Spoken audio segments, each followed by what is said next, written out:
Bonjour les amis, ravi de vous rencontrer encore une fois sous l'arbre à Jazette aujourd'hui. Mais je suis en bonne compagnie aujourd'hui. Je suis avec quelqu'un qui a une importance particulière dans ma vie personnelle et professionnelle. Je parle de Philippe Carrière que j'ai la chance de rencontrer pour vous aujourd'hui. Philippe, oui, m'a accompagné au niveau personnel, au niveau professionnel, mais il y a eu un autre fondateur de notre relation. C'est lors de notre mariage, Philippe a emmené Rose à l'hôtel. Pour nous qui n'avons pas de parents ici, il a vraiment joué un rôle clé dans cette célébration-là. Je m'en souviendrai toute ma vie, Rose aussi. Pour nous, c'était un beau cadeau que tu nous as fait, Philippe. Merci infiniment pour ça. On n'est pas là pour parler de ce genre de choses, mais je voulais quand même faire cette introduction pour montrer qui tu es pour moi et dans la communauté aussi. Mais Philippe, es-tu un natif de la Pocatière? Malheureusement, non. Je suis natif de Valleyfield. OK. Et c'est le travail qui m'a amené à la Pocatière. En 1976, pas longtemps après avoir terminé mon cégep, la communauté urbaine de Montréal, qui avait une filiale qui était un bureau d'ingénieur, qui supervisait la qualité de la construction des métros en tunnel et des voitures aussi. Mais les voitures étaient faites à la Pocatière, chez Bombardier. C'est qu'on m'a transféré à la Pocatière pour faire de la surveillance au niveau de l'assurance qualité, mais surtout parce que moi j'ai un deck en génie mécanique, c'était surtout pour vérifier tout l'aspect construction, soudure, dimension et ainsi de suite. On ne parle pas de finition ou quoi que ce soit, seulement que ça. Et j'ai fait ça jusqu'en 80. J'ai été le dernier à quitter Bombardier. Mais j'ai pas quitté pour Montréal, j'ai quitté pour Rimouski. J'ai été faire un bac en sciences comptables à Rimouski parce que je trouvais que je manquais, j'aimais bien la finance, puis je manquais de formation là-dedans. Il y avait beaucoup de choses que je n'étais pas capable de répondre. Fiscalité et ainsi de suite. Et j'ai été faire un bac à Rimouski. Quand je suis revenu de l'université, j'avais déjà un emploi dans la distribution de produits pharmaceutiques. J'étais directeur du crédit. Il y avait peut-être 10 millions de comptes à recevoir à gérer. Et de là, je me suis rendu à la Pocatière. J'ai travaillé à l'ancienne SADC comme analyste financier. Ça s'appelait dans le temps la Société Clé.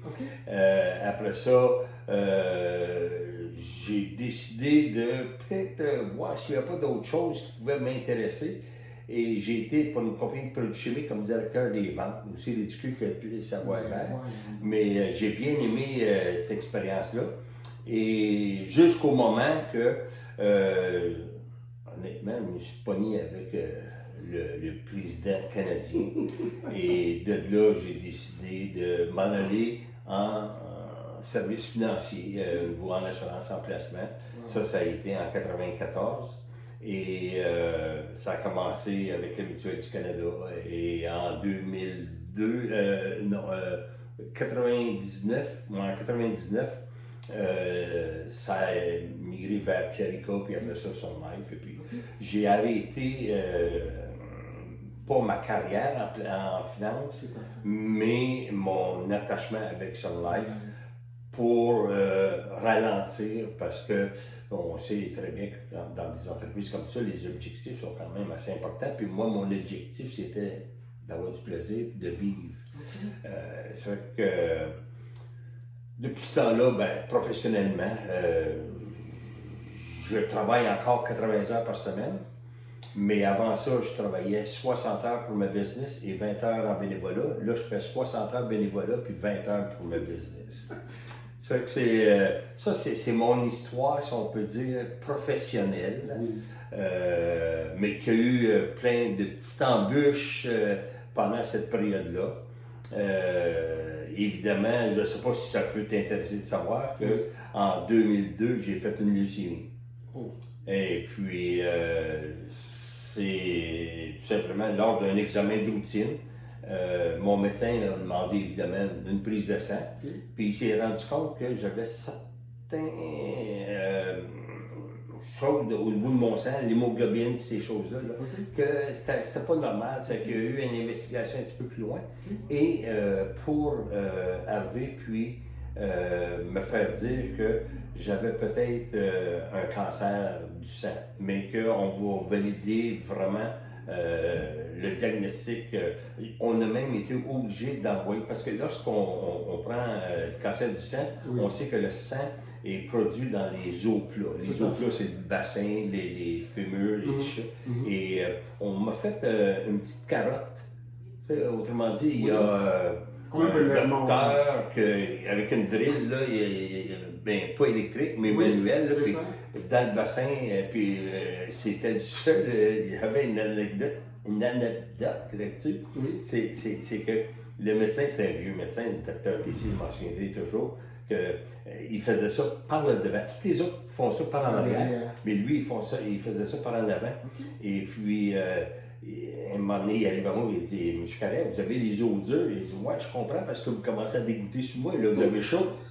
Et puis, il a réussi à l'avoir. Mais simplement, on n'était pas capable de sortir le diagnostic précis, oui.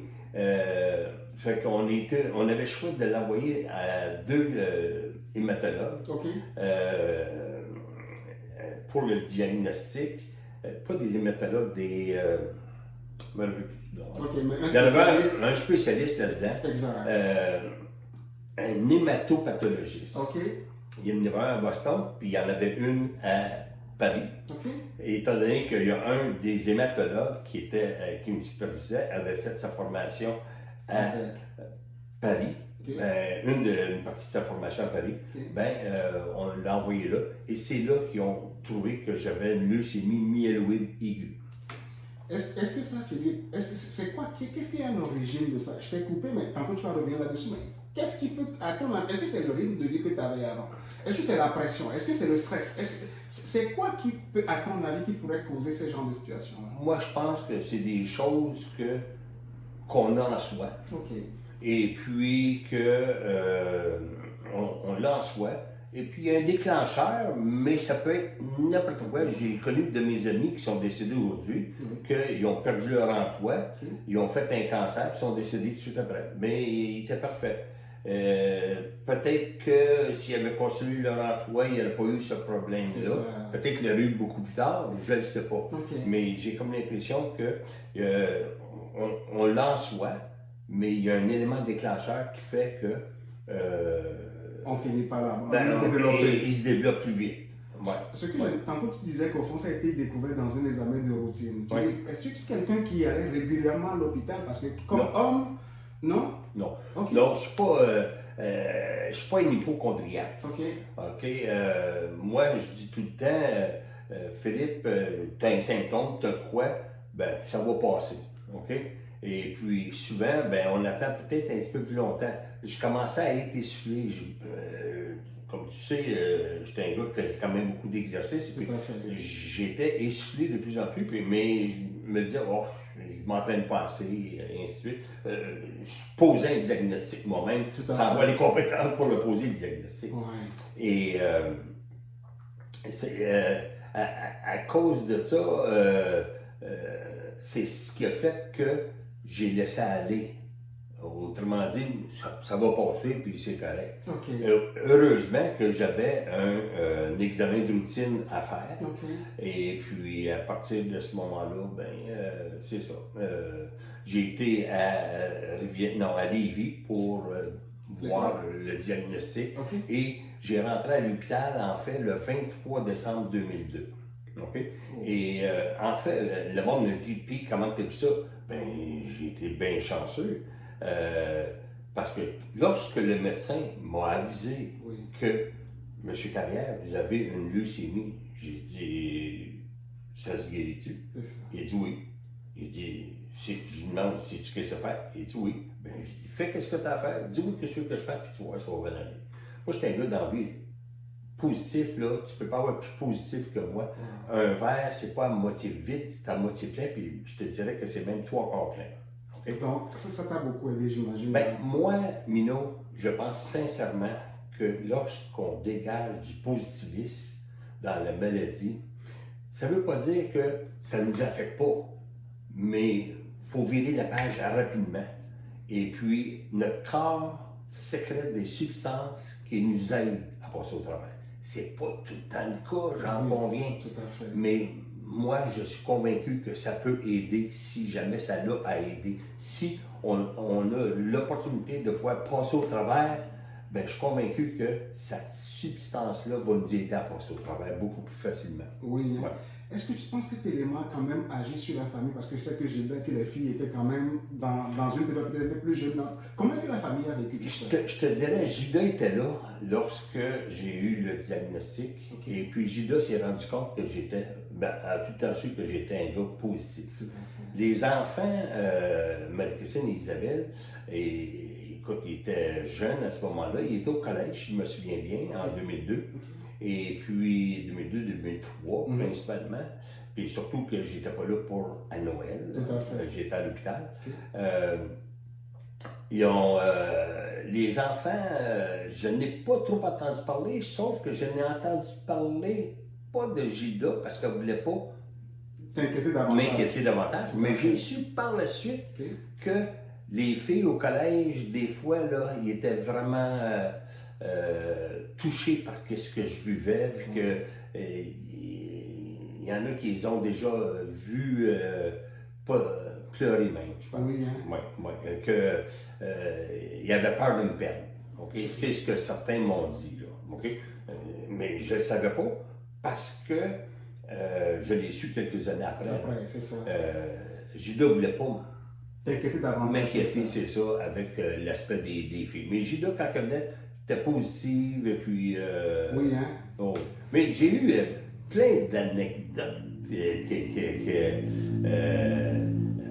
un de mes amis qui est décédé aujourd'hui, Mario Pelletier, qui est la résidence funéraire. Je me souviens que Mario, le premier traitement que j'ai eu, j'avais été malade. Ça n'avait pas si bien été. Puis on m'avait dit que j'allais être là de 4 à 6 semaines. Je suis rendu à 7 semaines. Tout ça pour te dire que Mario était venu me voir. Et puis Mario, j'ai dit, je m'excuse Mario, mais je ne file pas. Puis c'est comique parce que quand on s'était rencontrés entre mon premier et mon deuxième traitement, Mario m'avait dit que quand il était descendu en bas, il allait chercher un mort à l'hôpital de Lévis. Il avait dit celui qui était là, il dit je pense que je vais attendre mon chum. Mais c'était comique, mais puis il m'avait dit ça, puis pendant qu'il me disait ça, moi j'étais en train de lui parler dans le cercueil, là.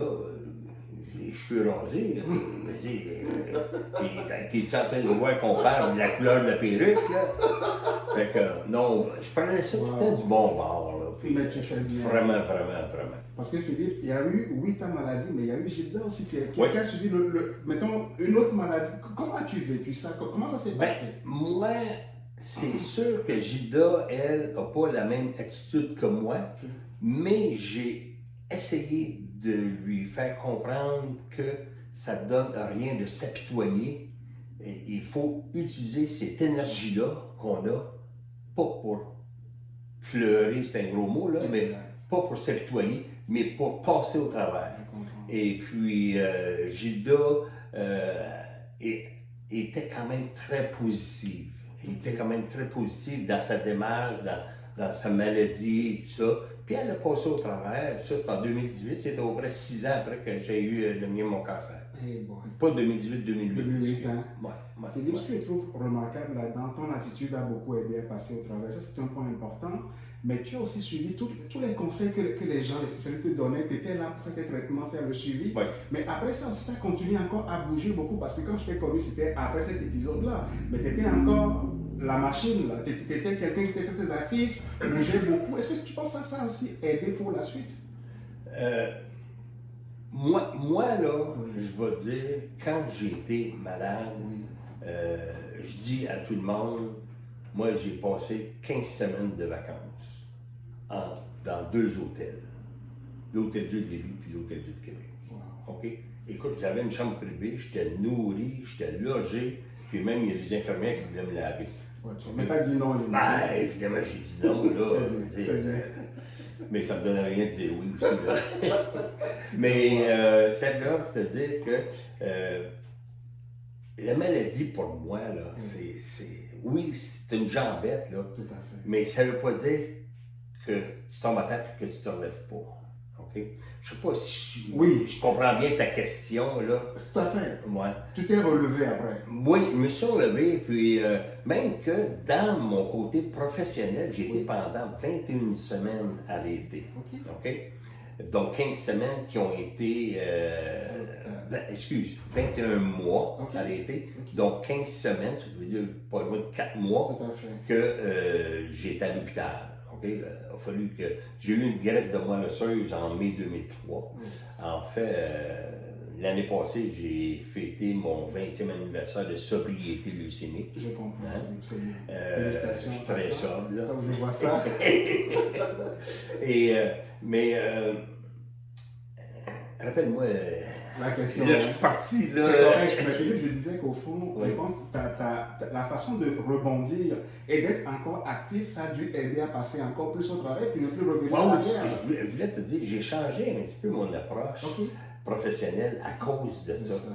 Parce que moi, j'étais avec la Mutuelle du Canada, puis après ça, Clarica, puis après ça, Sun Life. Les congrès, pour moi, c'était pas important. Les congrès, je voulais faire de l'assurance collective, ça comptait en rien pour les congrès et ainsi de suite. Et je me suis rendu compte que je pouvais quand même profiter de ces congrès-là. Et à partir de 2004, 2004-2005, dans ce bout-là, les congrès, je les ai pratiquement tous faits jusqu'à temps que je dise « il faut que je ralentisse, je veux profiter de la vie ». Ça, c'est dans écoute, de 94 jusqu'à 2017-2018 que j'ai dit « oh, je commence ». Aujourd'hui, j'ai 71 ans. Et que j'ai eu récemment, ça fait 3 semaines. Et puis, c'est ça, je veux ralentir, mais je veux être quand même actif. Actif dans ma business. Là, tout à fait. Parce qu'il y en a encore de mes clients qui m'appellent, puis j'ai des régimes collectifs. Puis, je comprends. Mais la maladie m'a vraiment aidé à changer pas mon minding, mais à me prouver que l'aspect positif dans la vie, à être positif dans la vie, était quelque chose d'important. Je comprends, Philippe. Écoute, merci beaucoup. Je pense que c'est un beau témoignage. C'est souvent, aujourd'hui, on est dans un monde où on est plus négatif que positif, mais d'arriver avec ce message-là en disant qu'il faut quand même rester positif, malgré tout, c'est super important. Philippe, on approche vers la fin. Le conseil que tu as pour nous, pour les gens qui nous écoutent aujourd'hui, mettons un événement comme ça qui arrive ou qui veulent prendre en charge leur santé, c'est quoi le message que tu auras pour ces gens-là? Écoute ton corps. Écoute ton corps et pas d'être de paranoïer par rapport à ce que ton corps te dit. Il ne faut pas nécessairement être hypochondriaque, mais écouter son corps. Et puis lorsqu'on voit que c'est quelque chose qui affecte, parce que évidemment, plus qu'on vieillit, plus on est sensible à ces petites choses-là, il faut l'écouter. Puis si on voit que c'est plus intense, il ne faut pas se gêner de poser des questions à son médecin. Malheureusement, c'est pas tout le monde qui a un médecin de famille, mais on a tout le temps l'opportunité d'aller voir un médecin, peu importe où, que ce soit dans un GMF ou à l'urgence, pour dire « Regarde, j'ai ça, là, et puis ça m'agace, ça passe pas, là. » Je pense qu'il faut écouter son corps. Mais il faut quand même rester positif, là. Tout à fait. Parce qu'il ne faut pas se créer des scénarios. OK? On a un symptôme, allons voir c'est quoi, puis laisse le spécialiste te créer ton scénario. Wow. Écoute, je pense qu'il n'y a pas mieux que ça, Philippe. Le positivisme, on ne le dira jamais assez, mais ne pas avoir peur de demander de l'aide, d'aller consulter quand il y a un problème. Puis en passant, Philippe, écoute, tu ne fais pas ton âge, et moi tu me dis 71 ans, je suis vraiment surpris. Je te croyais encore plus jeune que ça, 66, 67 à peu près, mais ça prouve qui tu es. Puis, ce don de soi, Philippe, tu es impliqué dans plein de choses. Là, tu disais, tu ralentis. Le mot ralenti dans ta bouche, pour moi, ça résonne comme pas bien, mais ça c'est que tu as ralenti un peu. Puis tu l'as dit, 60 heures de bénévolat, puis 20 heures dans le travail. Écoute, en fin de semaine, pas la fin de semaine qui vient de passer, l'autre, j'avais la guignolée le samedi, le radioton de la Fondation de l'hôpital. Ça n'arrête pas. Ça n'arrête pas. Philippe, je te remercierai jamais assez pour avoir accepté de venir sous l'arbre à Jazette et qu'on puisse parler de ça. Merci infiniment. Je te souhaite encore plein d'autres années en santé avec nous parce que tu as encore beaucoup de choses à nous apprendre, puis à nous amener à être positifs et à avancer dans la vie. Merci infiniment, Philippe. Deux choses importantes dans la vie, la santé et la jeunesse. Merci infiniment, Philippe. Un plaisir. C'est moi.